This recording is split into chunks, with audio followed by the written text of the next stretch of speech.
عین 6 ماه من توی اون خونه کتک خوردم، عین اون 6 ماه من تو اون خونه فش خوردم، تو اون خونه حرفای زشت و رکیک شنیدم. من 24 بدنم کبود بود، هی میگفت کبودیت خوب شه بعد میذارم بری، بعد این تا بعد این خوب بشه، بعد هی میگفت تتو کن درد بکشی، من درد بکشی دیگه نزنمت. بعد شد من انداخته دو خونه یه دونه چرخ و فلک نمیدونم.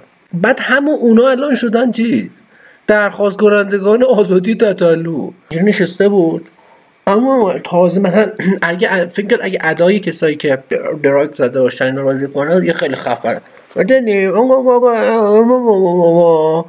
چرخ و فلک زد، منو 3 روز بسته بوده چرخ و فلک زده و اون الان اومده کنشگری میکنه برای آزادی تطلع. تو خودت شاکی بودی؟ یعنی منو بسته بوده چرخ و فلک،